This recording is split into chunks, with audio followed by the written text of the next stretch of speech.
तर ती आत्मा आणि परमात्माला साक्षी ठेवून करा. तुम्हाला कधीही काहीही ताण येणार नाही. नाहीतर आपण हे नाही केलं तर मग हे तर नकलीपणा मी फार पाहिला. मला पोटातला होटातला बटन दाबण्यातल्या बोटातलाही कळतं. फक्त तुम्ही एकमेकाला बोलून दाखवतात, मी बोलून दाखवू शकत नाही. पण थोडंफार भोकरदन वरून शिकलो मी आता. ते खरं ना. शेवटी कुठेतरी आपल्याला आपल्या पद्धतीने आपल्याला फुकट मतही देत नाही लोक. आपण खर्च करून बी मत देत नाही. म्हणजे हा कोणता पाप आहे? काय असा गुन्हा केला आपण? ही टेंडन्सी सुधारवण्यासाठी ही आपली घरगुती मीटिंग बोलवली. ते गावामध्ये जर्नल सभेमध्ये बोलता येत नाही. म्हणून या ठिकाणी मी तुम्हाला हात जोडून नम्र विनंती करू लागलो. जे घडलं विधानसभात ते कदाचित घडलं तर 5 वर्ष विकासाची मग आमच्याकडून अपेक्षा ठेवू नका. 1 वर्ष झालं, 1 रुपयाचं काम झालं कुठं? मग याच्यावर कोणी बोलणार नाही, याच्यावर चर्चा करणार नाही.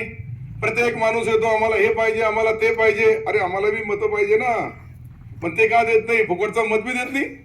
आम्ही पैसे खर्च करून तुमचा विकास करायचा. हा मुद्दा मी मुद्दाम सांगू लागलो. हे सर्वांनी समजून घ्यायचं. नाही तर मलाही 5 वर्ष भोकरदन सारखंच वागावं लागेल. मी तुम्हाला स्पष्ट शब्दामध्ये सांगू लागलो. हे इतकं बोलण्यासाठीच मी या ठिकाणी बोललो. सर्व जेवण करा, आरामशीर जेवा, भगवंताला साक्षी ठेवा आणि पुढच्या भविष्याचं राजकारण करा. या जिल्हा परिषद सर्कलमध्ये काय होणार आहे मला पूर्ण माहिती आहे. कसं होणार आहे हे बी माहिती आहे मला. निवडून कसं येणारच हे बी माहिती आहे मला.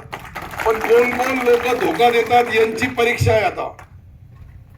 ही लोकांची परीक्षा आहे. काही लोक काही करून परत असं करतात, चारण्याचा हाल, आठण्याचा रुमाल, झाले खुश 70 सेट. अरे असं कसं होईल रे बाबा? काही लोकांना वाटतं चष्मा आहे, रुमाल आहे, टोपी आहे, फार बुग्गा दिसतो. इतकं बुग्गा नाहीये मी. जे ढोंगी लोक आहेत त्यांनी आत्मपरीक्षण करायला पाहिजे. त्यांनी धोका दिला, त्यांनी मी जे शब्द सांगितलं त्याची आठवण ठेवायला पाहिजे.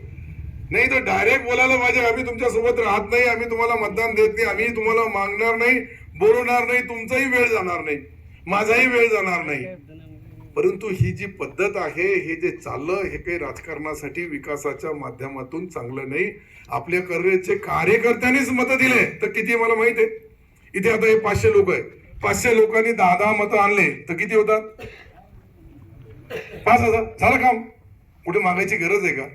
बाकी जे 7,000 कुठे मला माहित आहे. ते 7 आणि 5 झाले 12,000. कुठं मतं मागायची गरजच नाहीये, पण मागत नाही.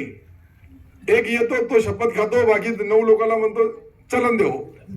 अरे काय चलन देऊ आणि काय चाला. इथून ठेवा हे प्रेमाचे संबंध, इथून ठेवा. ते जागृत राहतील, त्याचा परिणाम चांगला राहील. इतकीच तुम्हाला हात जोडून नम्र विनंती करतो. फार वेळ घेणारी. जय हिंद, जय महाराष्ट्र.